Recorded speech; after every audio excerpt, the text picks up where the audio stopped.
Welcome to the Unleashing Your Powerhouse podcast with Charlene Tarver. Unleashing is all about living into the best and greatest version of yourself. Real truth from and for real people. Edgy, entertaining, and sometimes bougie.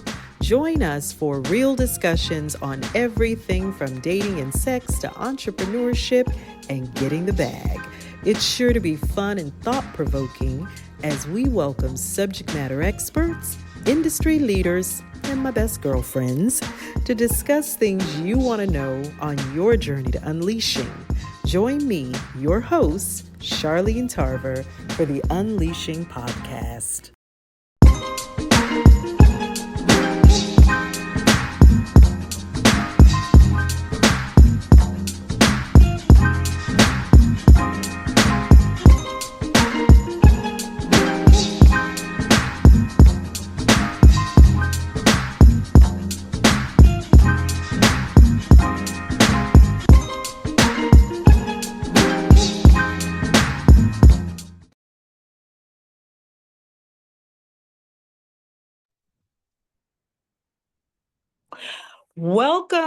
Welcome to Unleashing Your Powerhouse with Charlene Tarver.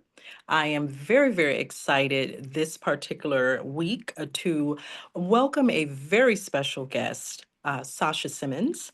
Sasha, thank you so much for agreeing to join us today for Women's History Month. This month is on Unleashing. We have speakers who are covering everything from navigating trauma and domestic violence to colorism and women's empowerment. All of the topics are topics that are very important, not only to myself, but to Black women. And I am so excited to have Sasha with us today. Sasha, I know you to be a woman who is very committed to women's empowerment with a real focus on Black and Brown women. And I would love for you to just take a few moments to introduce yourself to our audience and talk a little bit about some of the work that you're doing around empowerment for women of color. Sure. First of all, thank you, Charlene, for creating this platform and for being so gracious to invite me to your show. I am absolutely honored to be here, and I'm honored to be able to serve women, Black women, women of color, those who are traditionally marginalized historically for reasons that we may get into on this show, but reasons that we certainly know in the history of this country and frankly around the world. Some of the work that I do, one of the things that I do that I'm really passionate about is empowering women to find their voice, right? So empowering you to find your voice, and that voice may look, sound, and feel differently uh, from woman to woman, from group to group. But all of us have a voice. Every single one of us have a story to tell. And for me, it's critical in helping you figure out what that is and how you do that. So, in the past, I've created a series called Speak Like a Boss, and I do like a lot of women coaching. Speak Like a Boss teaches you how to identify what your story is and how to tell that story regardless of the audience that you're going. You may tweak it depending on your audience a little bit, but the gist of your story is the gist of your story is the gist of your story. And owning that, right? And being confident in that message that you are sending and sharing, and being proud to take up the space as a Black woman, as a brown woman, just as you come and walking in the place, and not to question yourself so much. And so I feel very honored to have worked with leaders of industry, political leaders, just really dynamic individuals, even our students who are in college, and they are positioning themselves as they are the future of our world, positioning themselves to go on to be great leaders. And so I take a lot of pride in the work that I do, and it absolutely brings me joy to be able to do this work.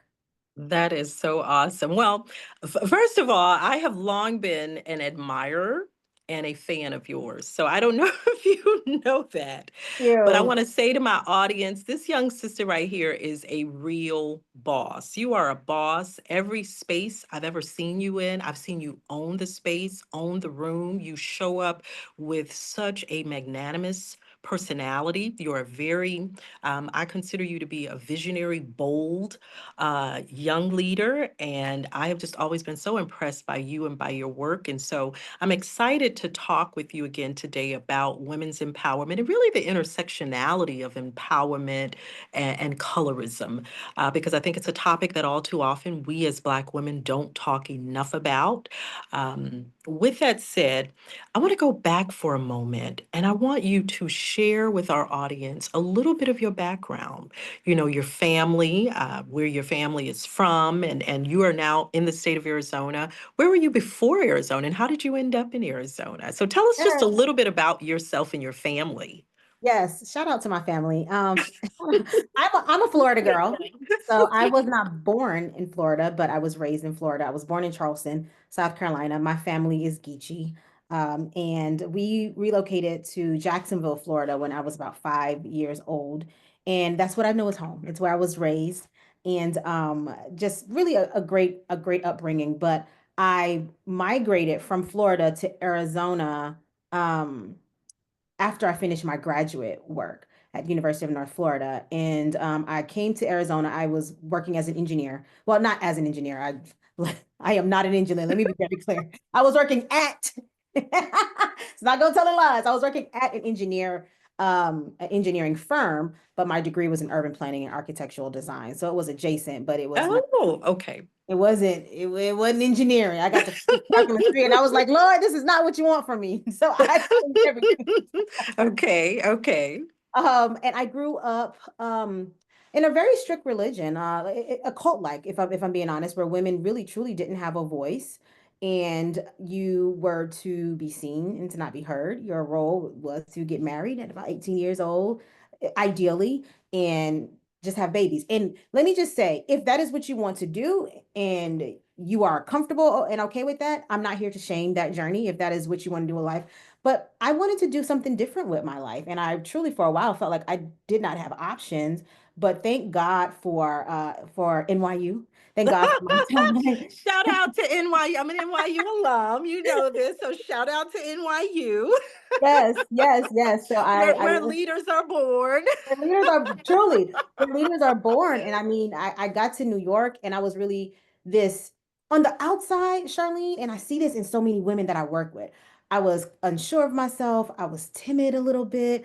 I was second guessing myself on the outside, but inside, I was a beast. Like I had all these ideas and I had all these questions, and I wasn't sure of how to show that to the world or share that with the world. And so what I ended up doing on my journey at NYU, which led me to be able to travel around the world and visit 45 countries across 6 continents, Wow. was every single thing that gives me fear, right? It also doesn't endanger my life necessarily, but everything that give me fear, I'm going to do it. If I'm afraid to talk to a CEO of a company, I'm going to talk to the CEO of a company. If I'm afraid to Okay. speak up in a class or speak up in whatever, I'm going to speak up. I'm going to do it. I'm going to prepare myself and make sure I'm prepared going in, but I'm going to do everything that makes me afraid. And that is how I built up a tolerance for being in uncomfortable uncomfortable situations, but being in those situations in a way where I was still able to own the space and feel comfortable in that. Okay. So I know I kind of jumped all over, No, all no, around a little you bit. no, you said something though that really made me think. So outwardly, you're bold, you're passionate, you're confident, but inwardly, you have these kind of fears, insecurities. What do you think what was the cause of, kind of this dichotomy in your personality, right? What Well, you show publicly versus how you feel inwardly, which is, by the way, something that a lot of Black women deal with. We deal with it, sometimes we call it the imposter syndrome, or it's wearing the mask, or, what do you think created that dichotomy for you? so first thing I want to say is for me, at 19 years old, it was the inverse of what you just said, right? I was afraid, I was shy, and I was very timid outwardly, but inside, I was this raging beast, right? And so for me, what created that was my upbringing. It was that I had a guy, a pastor, I must have been, I don't know, maybe 12, 13 years old, who told me that I should have been born a boy because I was too Mm. vocal. I had too much to say. And so when you hear things like this repeatedly, repeatedly, repeatedly, you start to become kind of like insular and just kind of shrink in a sense. So that's what happened. But I was still writing my thoughts on paper, and it was mostly writing and reading and using my imagination that was very very powerful for me. And so when I went to NYU, I had to learn how to build that muscle of pushing through. Now, which you made a good point, because what you do see is as women grow through the years, the opposite of that happens, right? You kind of flip, Mhm. and now it's like, all right, like I'm bold, but inside I'm second guessing myself. I'm not sure what's going to happen. And I say again, it's still a muscle that we have to build just on the other side. Like, so I have Absolutely. something that I teach called the mirror trigger. And the mirror trigger is talking to yourself in the mirror religiously about everything that you feel uncertain about. So if you feel like you are not a great speaker, you're going to stand in the mirror and you're going to say, Charlene Tarver is the most amazing speaker in the state of New York. And you're going to Okay. say it over and over and over and over, because what happened, it's the same thing that happens. It's like a tape recorder playing in your head, right? So you're kind of changing what your belief system a little bit, your brain, and what you're thinking in your psyche. But you have to do, you can't just do it one time, two times, 10 times, and then it changes. You have to do this and create a habit around it with this mirror trigger. And so it's not as simple as that, but that's one of the tactics that I definitely teach to women. Okay. Oh, I love that. I love that. So we're seeing now, in light of this new presidential administration, clearly right off the bat, uh, President Trump came out and issued an executive order abolishing DEI. And so now we are kind of in this space where, as women of color, it is more critical than it's ever been for us to work together, to work more collaboratively with one another. What are some of the ways that you are seeing women working together with one another? Do you think they're working effectively with each other? What are your thoughts around kind of where we are in this new post DEI space? I have so many And thoughts. don't hold back because, I mean, part of what we really want to do with Unleashing Your Powerhouse is it's really an opportunity for me to connect with women that I deeply admire and respect and invite them to come onto this platform and really share their thoughts and feelings and experiences in a way that we're creating this sense of community that empowers other women, because I know women who are just bold. They're bold, they're bodacious, they live out loud, they challenge the system. And with that said, we realize that there are obstacles and hurdles that are involved in doing that, but we really want to encourage and create a space where we can just say the things that we really want to say, that empower other women to live their best and greatest lives. Yeah. Right. So if you think it's working, tell us it's working. If you think it's not working, tell us why it's not working. But when you look Yeah. at this moment, what for you are ways that women are working together, and are they working effectively? Yeah. That's a really great question, Charlene. And as I said before, I have a lot of thoughts around where we're sitting as a country. Um, every time I hear something in the news or on social media that frustrates me, I work. I go and I work. And I work on myself. So there's a couple things I want to say. If you're not reading every day, if you're not listening to podcasts, right, that's going to add value to your life, not the foolery that's out here.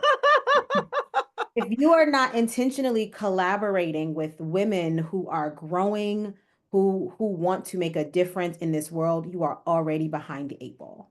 We cannot afford to sit by and uh how do I want to say this? And to not like own our own spaces, own what we're learning, own who we allow in our space. Like we have to be super diligent in making sure that we are strategic, right? And that is who are we connecting with? What is where do we want to be 4 years from now? Where do we want to be in 3 years from now, right? Do we know who we want to lead our government in the next few years? Are we having those conversations now? We have to do those things now. And that comes from building that muscle, doing reps, right? So my homegirls and I, my girlfriends and I, my homegirls and I, listen, this is how we talk. They're your Uh, homegirls. the They're your homies and homegirls. I, what I see working well, you asked the question, what are women doing that's working is we are locked in right now and we are calling it doing reps. We are doing reps just like you're in the gym, you're lifting that rate. We're doing reps. We're writing, we're researching, we're reading, we're leaning into each other. And we're not necessarily doing it and being loud about it, right? Because I don't know that that is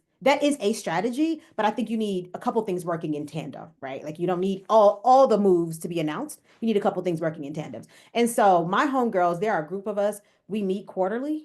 We're working on our goals. We're talking about where do we want to be at the next quarter. When we meet up, we do monthly check-ins. And when we meet up, we say what we missed, why we missed it, and how we can like, do we need to adjust this goal? Is it unrealistic or is it that we were slacking off, right? And it takes those things, doing these things in pockets and kind of expanding out and connecting with other people who, these are a group of Black girlfriends that I have, but then maybe tapping into some of my non Black women who are my friends as well to kind of build almost on a grassroots level and plugging into a larger system, but in a way that is strategic and where you're just constantly doing your reps. That's what I'm doing right now. That's what you're, so you are being intentional, strategic. You mentioned transparency, accountability, really looking at the world and the life that you want to create for yourself and for your tribe. And I think that that is so important to be intentional and strategic. Um, part of what I think as Black women we walked away from the presidential election with, many of us have felt a deep sense of disappointment because we really believe that we had the support of specifically white women around the election. And I think many of us believe that America really was ready for a female president and for a Black female president. And so I think now, as we're going back out into our sister friend and our girlfriend female relationships and really kind of examining who's going to be a part of our circle and how do we engage people and how do we tell our story and our truth, but still be accountable, and committed to building, kind of this Black consciousness. It's very important that we're, holding people accountable for how they show up in our lives and whether or not they are an investment of resources or they're a detraction Mhm. of our time. And so when you think about the ways that Black women's organizations are showing up, um, what have been kind of your observations of Black women's organizations? And I'm asking you a very broad question. What I want to do is try to kind of pivot and talk a little bit more about kind of racism and colorism, because we talk a lot about Black women's empowerment, and then we see that there are some distinctions that exist within the empowerment. But before we go, jump into racism and colorism, I just want to talk a little bit about your involvement with Black women's organizations. What have some of your, kind of some of your observations been in terms of how we as Black women work together? So if you're seeing that there are intergenerational challenges, if you're seeing there are socioeconomic challenges, are there colorism challenges, like what are some of the things that you're seeing in working with Black Mhm. women's organizations? I think honestly, what I'm seeing right now in this season of working with Black women organization is an outpouring of love and warmth, and that's across generation. I think you do have those small pockets of people who, give you a little toot or whatever the case may be, but that has not been the majority at all. And Okay. also, Charlene, I'm very much of the mindset of so what, go harder, right? So if you don't like me in this space, you don't like the color of the chocolate of this amazing skin that covers my body, you don't like that, so what? I move around because what I have found out in life is that there's always a way. Like there's always an entry point. There's always something that will help me get exactly what it is that I need. And then there's always somebody. God always has somebody in place that will allow me to be able to get the things that I need for survival, and not just survival, but to be able to thrive, quite frankly. And so for it's been refreshing because I don't know that we've had that level of come togetherness before the last probably year and a half. And I think the disappointment of this election. made it even stronger, right? You know how like there could be some inner fighting, whatever, but then when you have this outside thing that's happening, everybody just comes together. And so what I'm finding is at large scale, right? People are choosing to be more supportive in this season and say, you know what, we tried it the other way. We need to come together. We need to be more strategic. How can we look beyond the surface level things and hold each other up and uplift each other? That's what I'm seeing. That's what you're seeing. And I think that, and I'm not disagreeing with you. I know that after the murder of George Floyd, there was this whole groundswell in the not just here in the US, but just across the world, where folks really responded with a level of outrage at how black and brown men were being treated, especially in terms of the policing and police interactions. And so whether it was George Floyd or, most recently Win with Black Women, and, the whole DEI movement, what we saw was Black women coming together, again, being very intentional and strategic in ways that they have worked together to, elevate Black women and elevate our community. So I think from that respect and from that perspective, I've seen a lot of what you're talking about, this sense of pride and confidence. And, we've seen the whole HBCU movement. I did not attend an HBCU.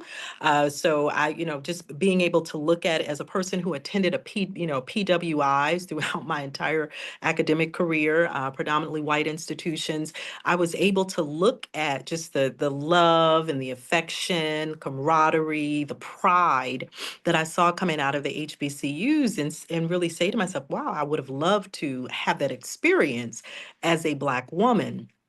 I think for myself, the what I saw was kind of more of a distinction evolving between racism and colorism, right? And I've seen that throughout my life. I've seen it throughout my career. And, colorism is one of the biggest hurdles and challenges I think that we face as African Americans is racism. Racism is baked into the infrastructure of the cities and the municipalities. And, when you look at law enforcement and a host of other things, education, employment, et cetera, it's baked in. But then in addition to the racism, I see colorism. And so while we talk about how wonderful it is for us to be able to engage each other and how critical we are to supporting one another, I also am kind of painfully aware that there, even within our communities, there still is this distinction along the lines of colorism. And it's hard to talk about Black women's empowerment without acknowledging that even amongst ourselves, we distinguish and treat each other differently based upon colorism, skin color and hair texture, and stuff that we've been talking about and have been dealing with since our since the ships of our ancestors first arrived here, with the whole field Negro and house Negro. And so what for you, if anything, have you observed in terms of dealing with colorism, whether it's been through your job, through your, professional organizations? Like, what has your experience been with colorism? I've definitely experienced it multiple times Hmm. through work, through professional like advancements and things like that. And it is hard to say this happened specifically because I'm dark complexion, right? It is very hard. It can be hard to pinpoint that. But there are times where you just know, like I'm not slow Hmm. at Hmm. all. And so you see you see people who may check a box, like a black box, but then they may be racially ambiguous or something of that nature, right? But they are a black person, and so they may get chosen for something over you. I've also noticed that people love my ideas, and then they also like to give those ideas to somebody who's not my complexion and have me do the work. Okay. Now, That is, when you say that, are you saying they like to give it to a white male, or are you saying they prefer to give it to a lighter complexioned black woman or black male? I anybody who's not a dark complexion woman, Okay. all y'all. Okay. Crazy. Okay. Um, and this is a trend. Like it has been a thing with black men. I've noticed. I feel like I probably noticed it with black men more than any other group, if I'm being completely honest. I'm Mhm. thinking about that as I'm saying it, I just want to make sure I'm not misspeaking. Um, I notice it. I notice it with black women as well. Like I just notice it across the board, but I also try to not let those things get in my way too much because, like, listen, I'm a fabulous human being. I know that. You know Absolutely. that. You're If fabulous. you met me, you know that. And so it is really hard for people to push against that force that is here. But it's also but also in the same breath, like if I'm experiencing over and over, it's just kind of like something beating into you consistently, right? So then I can start to internalize that. And then here goes me having to have these conversations with myself to make sure I'm not like, woe is me all the time about these things and why wasn't I given this opportunity and this and that. And so then I go back into that so what go harder mode. Like that's really kind of my And that that's is my resting point. okay. That's your resting Everybody doesn't point. have That's your that level of response. resolve. Absolutely. Absolutely. And so You it's know, a problem. mhm. It is. It is a problem. And I think that, again, it's something that we don't talk about very much. When I first came back to New York State, I had the most interesting experience. I'm working on a land development project here that, hands down, if I were a Caucasian male or I think even a Caucasian female, and maybe even an a black male, I think that my trajectory with this project would have looked very different. I think that there are circles and tables, rooms that I have personally walked in as a Black woman where I've made people uncomfortable, unbeknownst to me. There were folks who questioned my capability, my competence, my qualifications, despite my NYU undergraduate degree, my UB law degree, my Georgetown LLM in tax, and now Georgetown credentials in public policy. I think when I walk into the room as a Black woman, I am oftentimes needing to validate myself, validate my credentials, and I do that repetitively every single environment that I walk into. And so coming back into New York State, I had a young Latina woman who made the statement to me that colorism was real. And I was shocked because I didn't know where the statement came from. And, that we weren't having a conversation where we were talking about colorism, is my point. We weren't talking about colorism. We weren't talking about racism. And so it just kind of came out of nowhere. And I felt like she was putting me in my place that no matter how educated, qualified, accomplished you may be, and well spoken, well read, well traveled, you are still not only a Black woman, but you are a Black woman of a darker hue. And so when I look at some of the elections that happened in the last cycle, I look at, people like Stacey Abrams and I say, okay, well, why didn't Stacey Abrams get the level of support, that I think she should have gotten, that she deserved, and that so many Black women don't get? Why is that? And is colorism a factor in that? And I kind of deduce that colorism is definitely a factor within that because even within our own communities, we don't we don't support each other because there are all of these, stereotypical messages that are being sent by about hair and our physical features and what we define as being beautiful and acceptable. That we learned last week about Angie Stone's passing. And I was watching some of the videos that Angie Stone, some of her videos that came out, and they were so hurtful to me. And a lot of people are saying that. Angie Stone talked about how people thought she was so ugly, and a lot of that ugliness was associated with skin color. And so as I, work with young Black girls and we're trying to develop self-esteem and self-confidence, all of those things that you went into the world already having, well, actually, I think a lot of us have had, some degree of shy shyness, but we still, you had that inner confidence and you were inwardly bold and then outwardly, much more shy.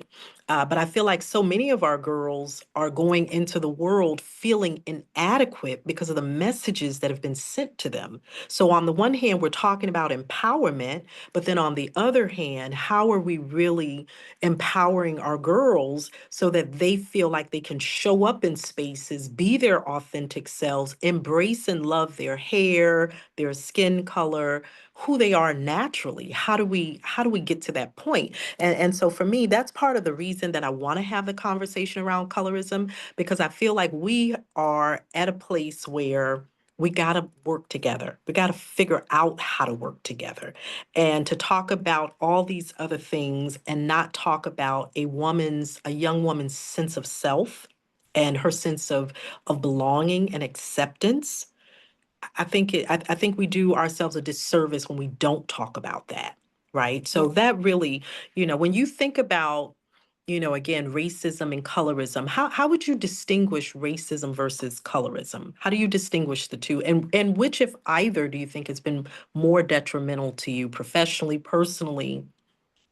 Oh, that is a great question, Charlene. I think that I always say that colorism is like racism's little sister or something, Mhm, cousin or something like that, because colorism is a direct product of racism, right? Like it's where it was, born from. So maybe mhm, it's a child. And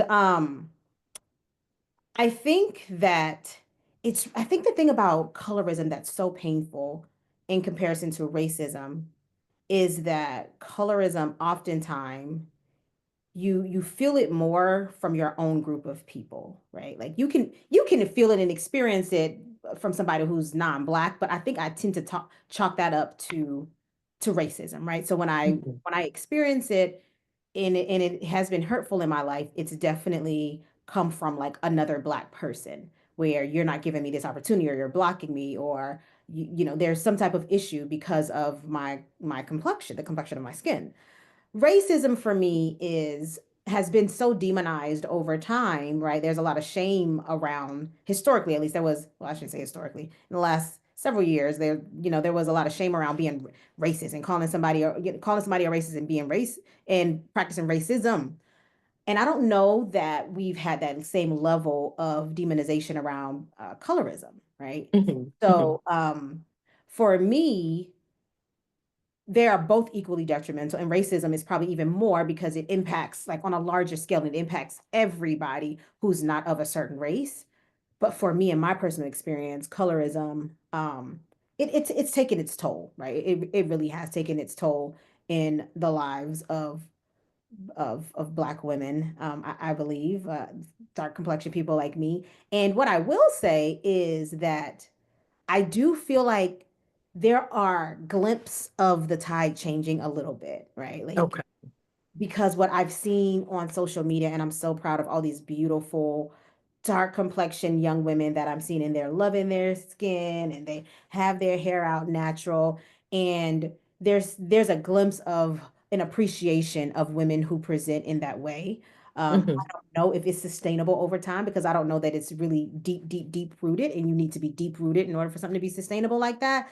But it is refreshing to see it. It's refreshing to see people honor and respect and celebrate with women who are of a darker hue, as you said. And so I do think that our babies coming up behind us are doing a job that was probably better than us growing up in the 90s, right? Because okay. in the 90s, if you didn't have a relaxer in your hair, mind you, I didn't have a relaxer in my hair. If you didn't have a relaxer in your hair and you wasn't a light complexion girl, you may as well have been the trash in the back of the yard over there. Like, Okay. Now really? I'm older than you are, Sasha. I'm older than you. So I'm gonna just put my age out there. I was born in 1971. So Okay. if you go back and you look at a lot of the videos, with the R&B and hip hop and rap and everything, you will see that women wore more natural hairstyles. There was more of a diversity of skin tones. And now when I look at videos today, I I don't see that. I don't see the representation. Mhm. Even when I look at our athletes, I see what I see is kind of a preference for a woman who looks a certain way. And but before I comment on that, because that to me is taking me more down the relationship path, I kind of feel like in my career, if I'm honest, I never felt like my being a dark complexioned woman was an obstacle for me professionally in dealing with my white counterparts. I felt like with them, what I experienced, if anything, may have been sexism or racism. So I didn't feel like I was being blocked because I was a dark skinned Black woman. In fact, most of the circles that I was in professionally, there weren't Black women there. So I couldn't say, well, they're promoting, Barbara over me because Barbara is a woman of a certain hue. It wasn't until I started traveling in certain circles with certain, I'll say, grass top organizations that I started to see more of that, specifically amongst African Americans, right? That we tended to kind of categorize folks in tiers of importance based upon skin tone and things that even if we talk about, and I don't want to go too deeply on, Black excellence versus Black elite, because I don't think this is about that. For me, the bigger issue is for Black women to realize that we're all beautiful and to celebrate and champion and embrace that beauty and empower our young girls so that they feel like they're important and they're being seen. And this is, for me, it's a very difficult conversation. I think it's difficult because I feel like, there are the conversations you have in the kitchen and it's just family. Yeah, And it's yeah. hard to have that conversation in a very public setting. Um, because I feel like, you're telling secrets that you're not supposed to share. But I have felt like in certain rooms, I wasn't respected, valued, and treated at my level of accomplishment because I showed up as a darker hued Black woman. And that if I had shown up as another hue, it would have been, oh, Attorney Tarver or Dr. Tarver, or, I would have been treated and received very differently.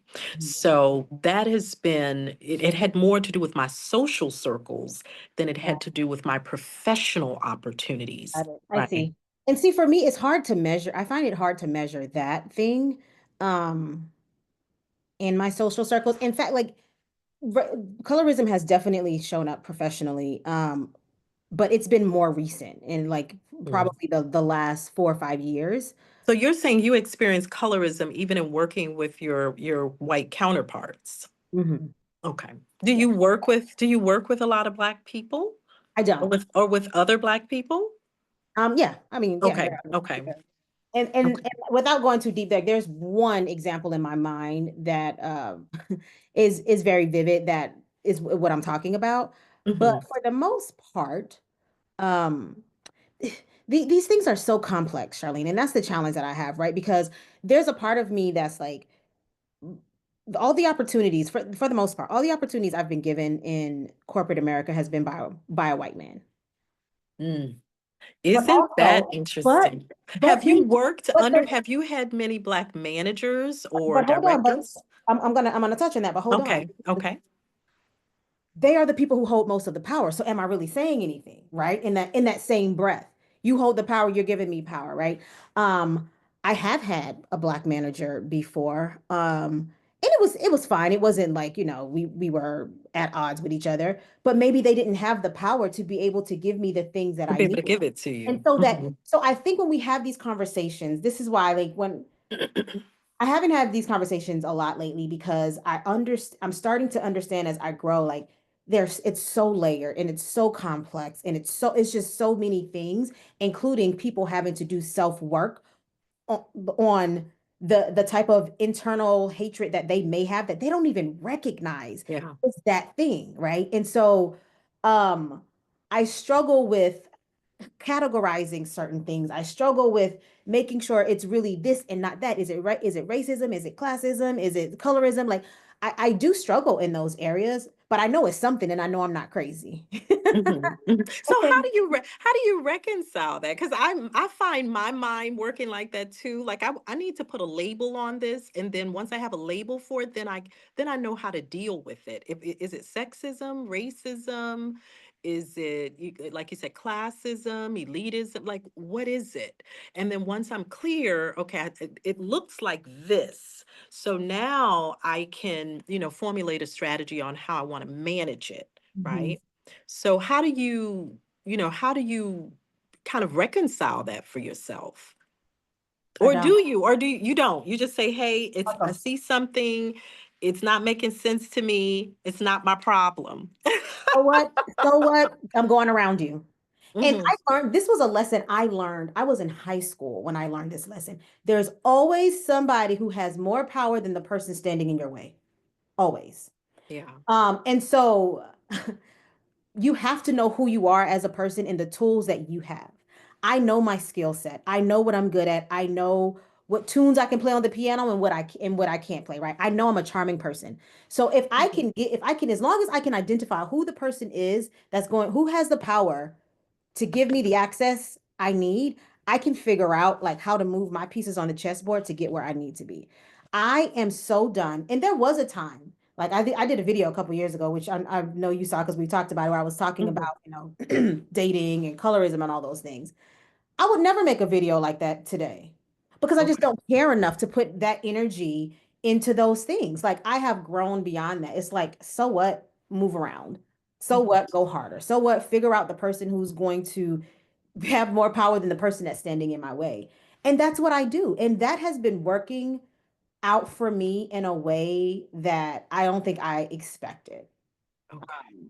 And it could be about the energy that I'm putting out, the energy that I'm allowing in my life. I don't know, Yeah. but Well, a lot of it is also, like you said, it's growth, right? Things that bothered you 10 years ago, you've kind of learned how you've identified them, you've mastered them, and you've moved forward.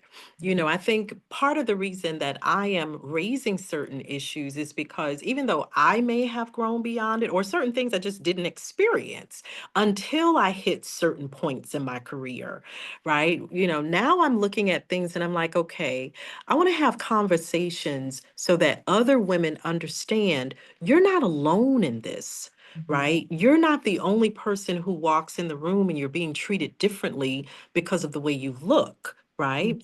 And, there are certain things that you can change. And then there are things that you cannot change that you don't have any power over. So, for the things, when we identify that colorism is real, because some people will say it's not real.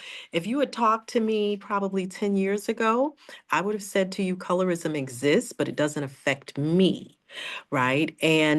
And now I'm at this point in my career where I'm kind of like, colorism exists, it's very real. It keeps, in some respects, us kind of at odds with one another, in a way that we're not able to have this homogenous sisterhood. So we talk about sisterhood, we talk about the empowerment, and then we seem to kind of segregate ourselves along a lot of different lines, right? Education and other things. And so how can I, if I'm showing up as my authentic self, what do I say to a young woman who says to me, I'm struggling with colorism, I'm struggling with it in my job, and I'm struggling with it in my relationships? And so what I say to her is, I want to show you Sasha Simmons, right? I want to show you this badass sister who's a boss, who has come to that point and navigated through that point in her career, and she shows up phenomenally. So this for me is about being able to hold up a mirror to so many other young sisters that are in this environment and around the country, and being able to say, don't let nobody define you, little black girl, because you're amazing. You are gorgeous, you're beautiful, you're smart, you're capable, you're competent, you're all of these things. But I can say that to you. I need you to embrace that. I need you to feel that. So for those of us who have experienced the colorism, some later in life, some earlier in life, how do you navigate that? And I think you've given us some great examples, of your mindset around it, right? It's like it's there, but I can't change it, and it's not my problem, right? It's not my problem. I don't own it. I'm over that. Yeah. What about in relationships? And we're not going to go too deeply, but in relationships, have you experienced colorism? And if you have, and when you have, how have you known that's what it was? What are some examples of things that were said or done? Yeah. I I've never been in a relationship with a man that I've experienced it with because I don't think it would get that far or I would Okay. allow it to get that far. However, it's interesting because I have met young men who are intrigued by me. Okay. They're intrigued, but What are they intrigued about? Is it tell me what they're intrigued by. my femininity, Okay. my power, my ability to float between uh power, boldness, and softness at the same time. Oh, okay. Okay. Um, which is a lesson, which is something I learned from my mother, right? Like I grew up very traditional, right? Mhm. I know how to, and I'm gonna say this, and this may sound very 1960, but I know how to like make biscuits from scratch. I also Oh, know how to go in the girl, you are boardroom and close the fab. I deal. don't even know how to make biscuits from scratch. My mother was trying to teach me when I was young. She wanted me to learn how to make cornbread and biscuits and stuff like that. And I said, I don't need to learn any of that. And she says, well, what are you going to cook for your husband? I said, I am not marrying a man who needs to eat biscuits and cornbread. I'm not mad at that either. Little did I know. Little did I know that we have some cultural nuances and we love the comfort of foods, that we grew up with and things Yeah. like that. I didn't know that at that time. So anyway, you got me beat, girl. You making biscuits from scratch. Yes, Okay. yes. My mother made sure I knew how to learn. I knew how to do that. But I also know how to, go give a speech in front of a huge audience of people or be in a Okay. boardroom.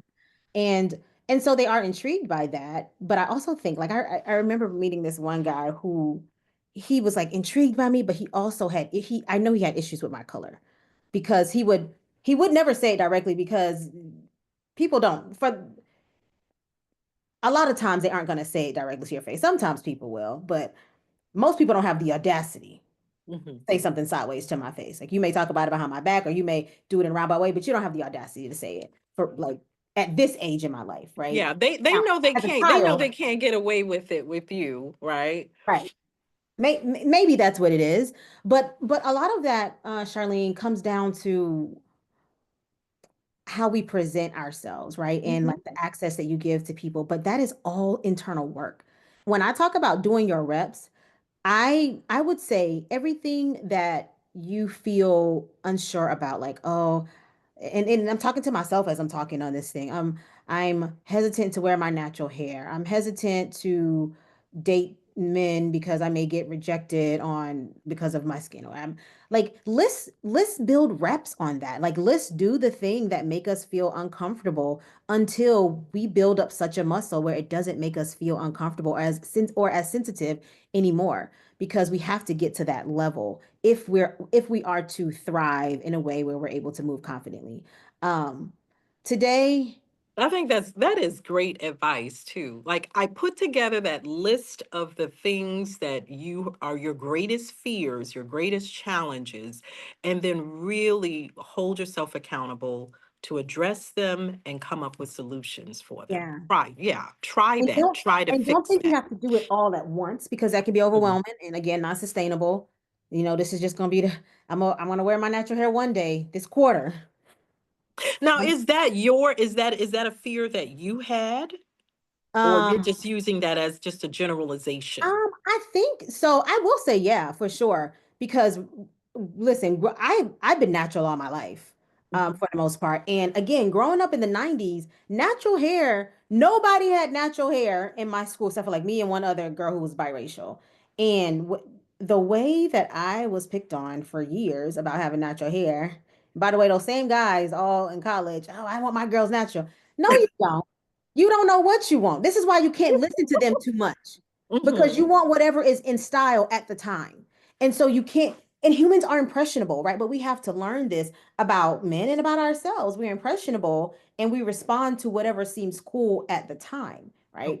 Are Okay. you living in your authenticity? I don't know. Maybe you're learning who you are as a person. But they, and again, they spew this rhetoric. And then there was the whole, oh, natural ain't for everybody, right? How dare you tell me that the natural hair that grow out of my head ain't for me?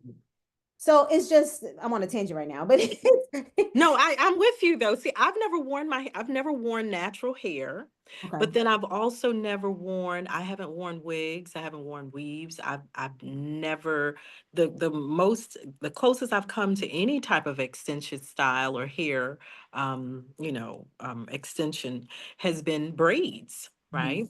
And so, but I've talked to women who say, in corporate America, it's almost an expectation, right? It gives you more of a Eurocentric presence, right? And appearance. And so they felt like it was the same as wearing a suit, right? You know how you go in your closet, you pull out your suit, you put it Yeah. on and you go to work.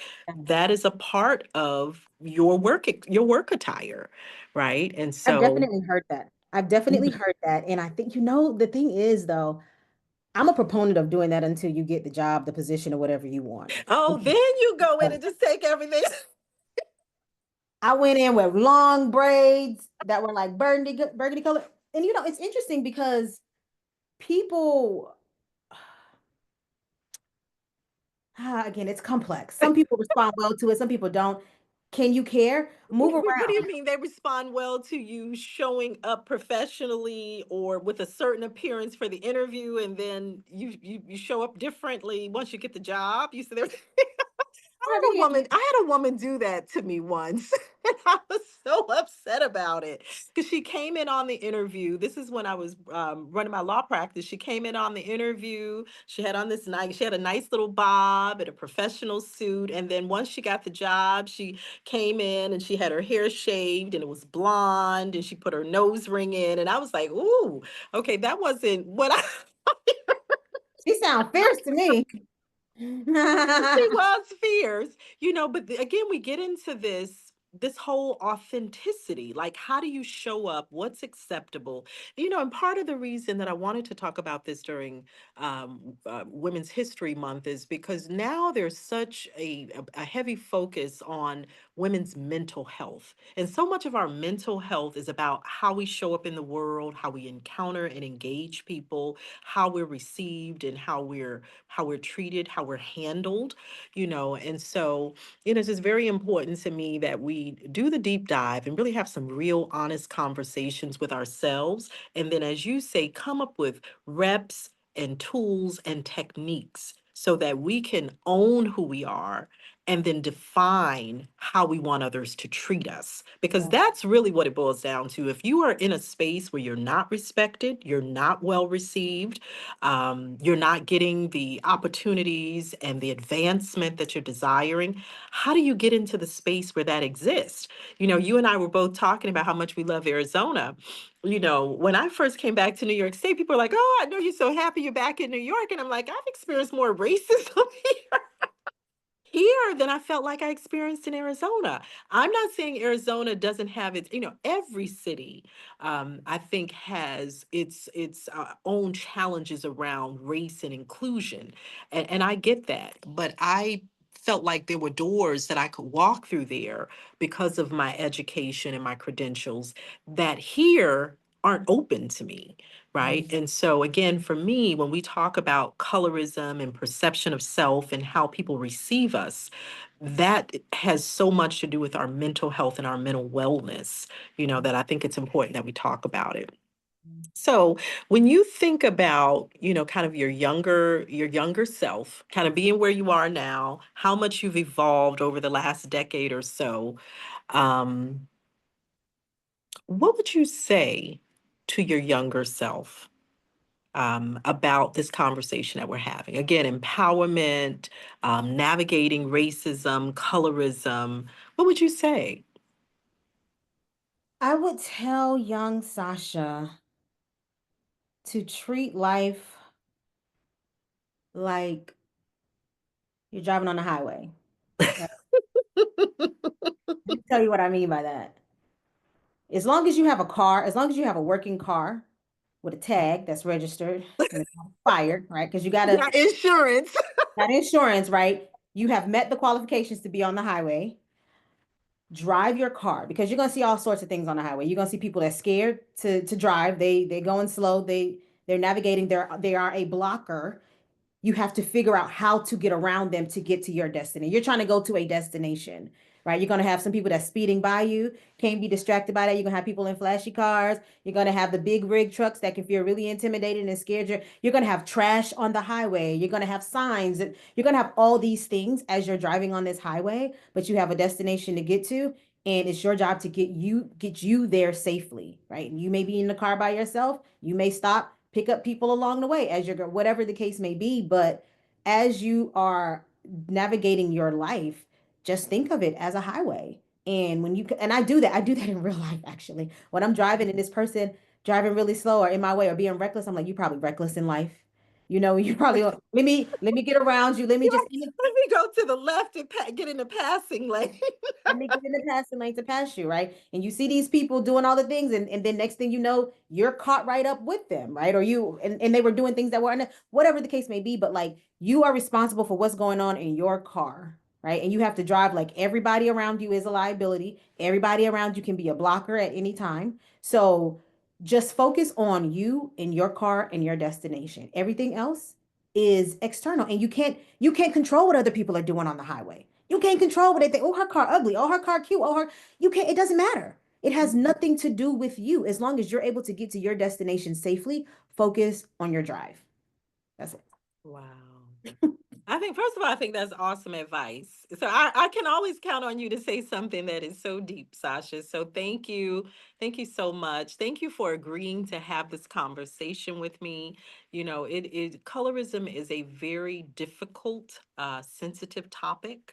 And, we don't want to have one end of the spectrum where, we kind of talk about all of the negatives of it.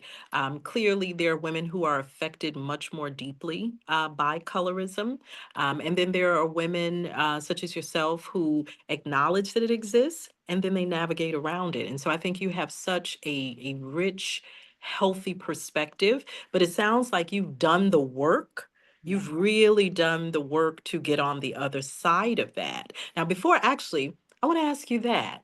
Tell us a little bit about the work. What are some of the things that you've done, and what are some of the things that you would recommend? So if you're talking to younger girls or young women, who are navigating their careers, what are some of the recommendations you would make to them?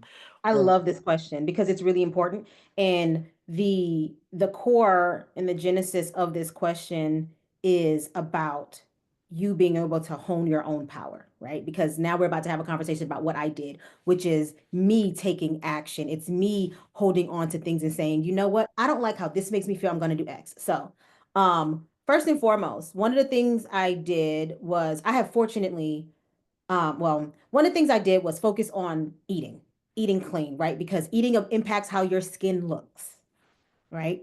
And how you show up in space in your skin if you want your skin to appear a certain type of way, but you're eating everything that's man-made and that's not healthy, and you're drinking a ton, that's going to impact how your skin looks, which may impact how you feel when you show up in the space, right? I Mhm. knew I wanted my body to look a certain type of way. So what would I do? I was working out regularly when I still work out regularly now, but when I first moved to Arizona, I was in the gym 6 days a week. And it's not even a, oh, you got to be in there. Because it doesn't take that at all. And that used to intimidate me about the gym. Mhm. Just move your body. That's all you got to do. Move your body. Go on a 2 mile walk. It's especially if you live in Arizona. It's beautiful out, Oh, right? yes. Get a Hmm. standing desk. So you have to take ownership of that. And again, start small. Don't say I'm not vegan. Don't say I'm gonna be vegan. You are full carnivore, and then you say you're gonna be vegan next week. You're not gonna get. It's not sustainable. It's So not going to happen. it's not gonna happen. You know what? I'm going to cut my soda in half with water. Then I'm gonna drink even less soda. I'm gonna then eliminate. So make it really, really, really small. I'm reading this book. I believe it's Less is More is the name of it. And he's talking about, was it Less is More? It may have been the book I finished before Less is More. But they're talking about doing like incremental changes, like the tiniest bit of change.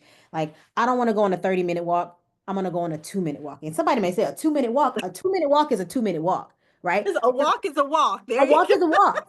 So you go out there for 2 minutes, and then what happens is your body starts to build on its own. It is just what the body does. Next thing you know, you're going on a 4 minute walk. Next thing you know, you're on a 7 minute walk, and you're gonna build over time. That's what happens. But start so small and start with the things you can control. You can't control what you can't control, but you can control what you're eating for the most part, right? You can. It may take you relearning some things. It may take you changing your environment. Go to a class with some people, make some different friends. It's going to require you to get out of the comfort zone to do the things. Go to therapy. It's uncomfortable. It can be uncomfortable. Go and do those things. And so for me, it was again, those I had to do those things that made me feel uncomfortable to be able to arrive at that part, at that place. You're going to be embarrassed. You're going to mess up. You're going to fail over and over and over. I'll never forget one time I was trying to be vegan. I was eating chicken wings, Charlene, and crying. I was like, I can't stop eating chicken wings.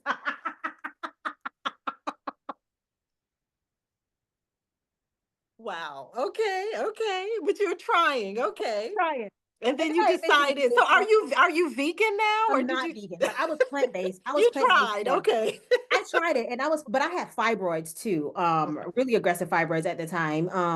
And I was trying to, reduce them naturally. And so about 16 months, I was plant-based and I did see a significant reduction. But anyways, I ended up having a myomectomy in 2023 to remove the fibroids, which is a whole different Black woman conversation. Mhm. Mhm. Mhm. Amazing doctor, Dr. P. If you see this and you need surgery, he's amazing. Went to Chicago for it. But anyways, I decided that I didn't need to be vegan to accomplish the things that I wanted to accomplish. But if that's what you want to do, then do that as well. But you do need to eat a healthy, primarily plants and clean, like clean protein and stuff type diet. Like it makes you feel better. And so for me, I go to the farmers market every Saturday. I want to have a garden, but your girl can't garden. So the next the next level is all right, let me Wait, go. wait, wait. Why can't you garden? Okay, I'm building a muscle. I'm building a muscle because I have 3 plants now. Two of them look like they're on their last leg, but I'm bringing them back to life because I just Okay. wasn't being attentive in the way that I have a basil plant it's been going through it, but the leaves are coming back out. Okay. Then I have Okay. to go to class. But I didn't make it a priority in being good with it. And so I'm starting small. I have my little three and I'm making sure they're watered like they need to be watered. I've done the research on them and so they are starting to grow a little bit again. But instead of saying, oh, I want to have a garden, but I don't know how to do it, or I don't have a garden, whatever it is, I'm just gonna go eat McDonald's. There's a whole there's a whole There's a whole lot of options on the spectrum between the garden and McDonald's. correct. Yes. Correct. Hmm. So, do what you can with what you have and start where you are. If you don't have a gym membership, don't go get a gym membership. Walk around your complex. You can't afford it, don't go get it. Walk around your complex. Tell your homegirls, hey, let's go for a walk in the park this afternoon. Go on a walk on your lunch break or some. Start where you are with what you have. It doesn't need to be huge. There you go. I love it. I love it. So, as I know I'm going to have folks who want to reach you, they want to connect with you, LinkedIn, your website. Tell us how we can reach you. Tell folks how they can connect with you, Yes. Sasha. So you can find me on social media at the Sasha Simmons, TheSashasimmons. You can find me on my website is sashasimmons.com. And then on LinkedIn it's just Sasha Simmons. So everything is either Sasha Simmons or the Sasha Simmons, but THE1E, no, not two.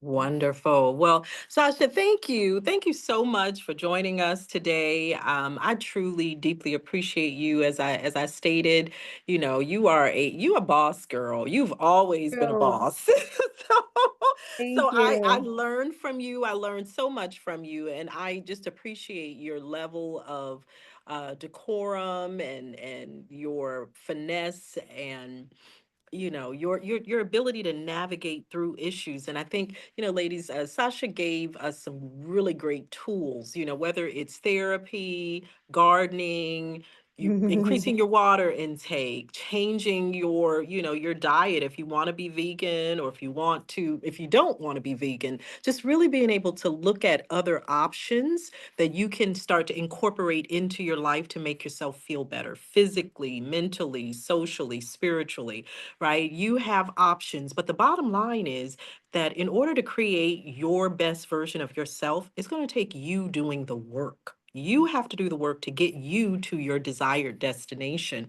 And so, for this month, with Women's History Month, we want to talk about some really critical issues and topics that impact women. And our whole goal is getting you to the best version of yourself. And so, before we close out tonight, I, just want to thank you all for listening. And I want to encourage you, Sasha, keep doing the amazing work that you do and touching the women that you touch and empowering women. It is always a pleasure to see you. And I hope that you will come back to discuss another topic with us. Thank you all so much. We look forward to seeing you for the next segment of Unleashing Your Powerhouse with Charlene Tarver.